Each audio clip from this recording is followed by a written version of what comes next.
The PodCONX studios high in the Rockies at the beautiful Beaver Creek Resort. This is a special cannabis crowdfunding episode of the Raising Cannabis Capital Show. A feel of discontent, I'm finally facing it all, fearless.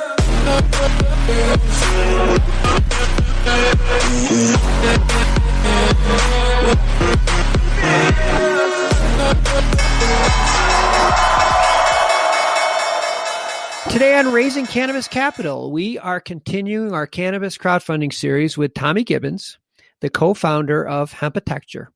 Tommy, welcome to the show. Welcome, Dan. Thank you for having me. I'm really excited to share the story here. Well, I've been really looking forward to having you on because of all the campaigns that we've featured. Yours by far appeals to the largest audience, whether you're looking to invest in hemp, cannabis, or building materials, or even if you're concerned about the environment, you're going to want to listen closely to today's show because it really touches on everything. Tommy, before I pass the ball off to you, let me try to tee this one up a little bit. If you've ever been in your attic or watched a new home being built, you're probably familiar with that pink stuff. And that's insulation, and its main job is supposed to keep your house warm.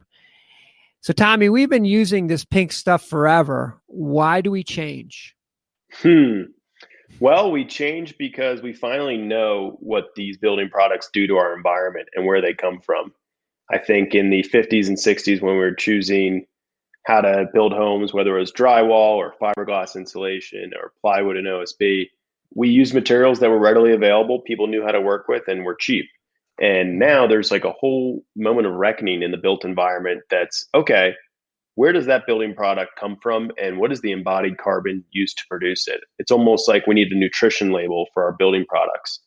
And so gives a great opportunity for low carbon building products, mostly anything that's made from industrial hemp, to really enter the stage and be a high performing, easy to use alternative to the conventional high embodied carbon building products. Yeah, I love that. It's like having the food label on the side of your building materials. One thing you didn't say is that a lot of this stuff ends up in landfills or garbage dumps, and it just stays there, right? Correct. Fiberglass is made from sand or recycled glass, and mineral wool is made from basalt fibers, and then spray foam or like a rigid foam, styrofoam insulation board. Those are petroleum-based products.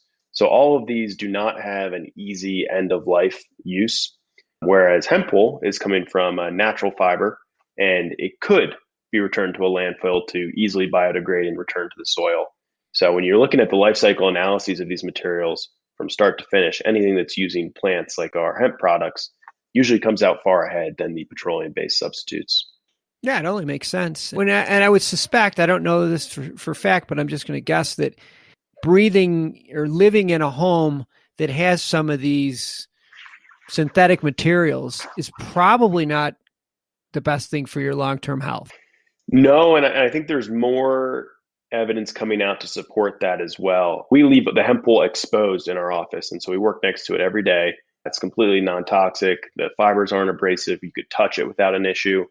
Whereas look at spray foam, the people installing that are basically wearing full hazmat suits for PPE to protect themselves from the hydrofluorocarbon blowing agent. And yeah, maybe that goes away after 2 days, or maybe that contributes to sick house syndrome, which a lot of the customers that come to us with chemical sensitivities have specifically said, I don't want a material that's prone to off-gassing or emitting VOCs in my home. What do you have to offer that's a natural substitute? And enter hemp wool. Yeah, so hemp wool is our trademark name for a hemp fiber bat insulation product. So it fits directly in between the cavities of your framing, just like fiberglass or mineral would. It comes in R values from R13 for a 2x4 wall to R28 for a 2x8 wall. It's a pressure fit system, so it's very snug, easy to use. There's no chance for like burrowing or any types of rodents or pests to get into it. It's mold proof. So basically everything you'd want an insulation material to be able to do, this product does very well. And it's why we've been able to successfully grow sales so much over the past 24 months. It just seems like an automatic. Everyone would be switching to this type of material. Is there a reason why it hasn't transitioned super quickly?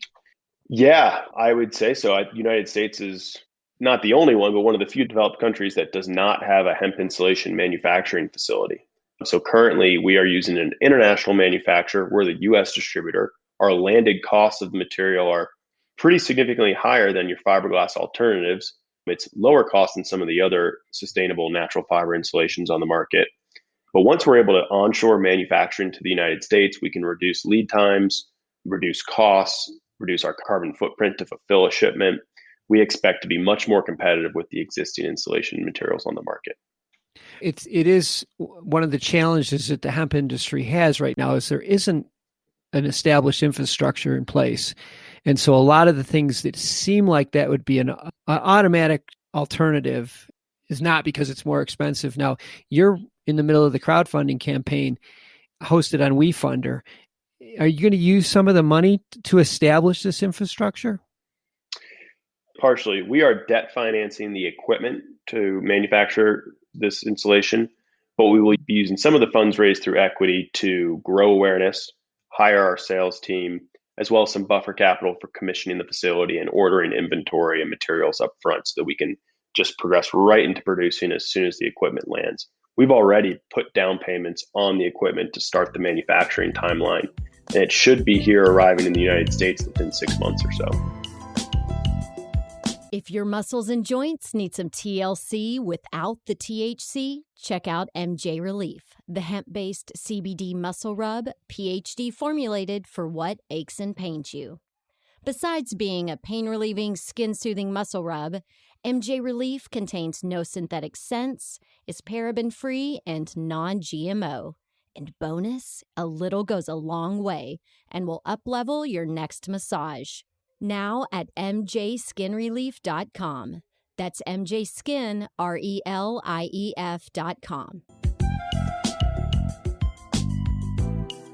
Well, I'm on your WeFunder campaign page now, and I see you guys are just killing it. It's very impressive how well you've done in such a short period of time.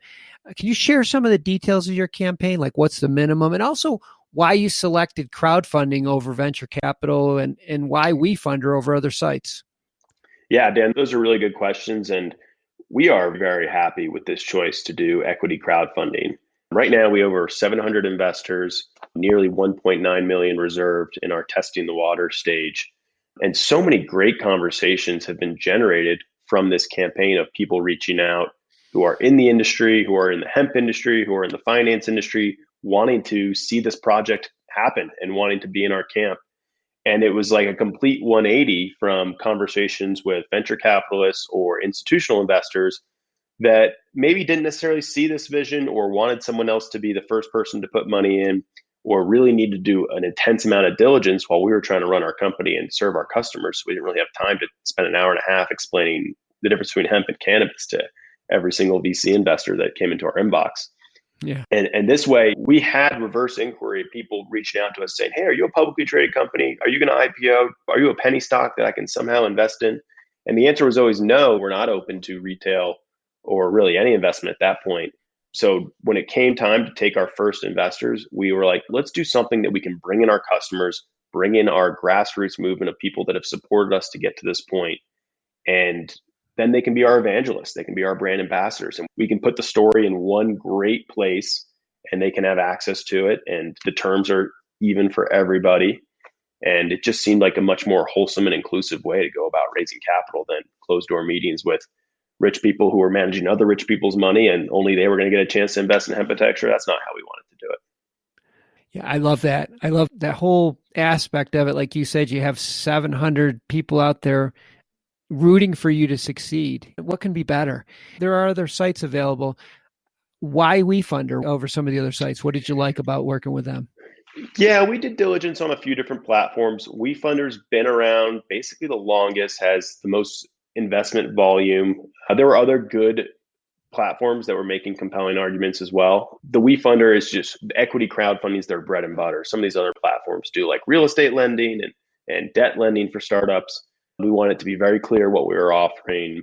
And they also actually had really good terms, right? So they weren't going to take equity in our company. They were just going to take a small amount of some of the amount raised and would just allow us to customize our page and just run with it. And that seemed a lot better than working with some other platforms that we're probably going to have different payment structures and not necessarily as much freedom as WeFunder was going to allow us on our campaign. It seems like you're going in the right direction, and we have all the information on the campaign in the show notes. So if anyone's interested in checking it out, it's currently live on WeFunder, but as you mentioned to me earlier, it's not going to be live for much longer because they're almost capped, which is crazy. You can get in for as little as $100. So your minimum investment, I believe, is $100. So if you're interested at all, I recommend go to the site right now and be part of this movement. Tommy, this is really cool stuff. We'll have to have you back on once you get the facility built and you can tell everybody how things are going. Yeah, thanks, Dan. That we'll certainly be putting updates out there for our investors, letting them follow our progress. Not only do we view this as a great thing for Hempitecture, we view this as a great thing for people who want to learn about early stage investing, invest in companies that they see promise in, and then they can follow our path, follow our journey, see what we do that works, see what we do that maybe doesn't work, and then ingrain that knowledge, that learned knowledge, and then apply it to other investments, because that's how we get new products and new companies is we put capital towards them and energy towards them so that they can make better products into the future. Well, it's a great way to do it, and you're certainly setting a good example for everyone. So thanks again. Thanks, Dan. Thanks for having me on. Fearless.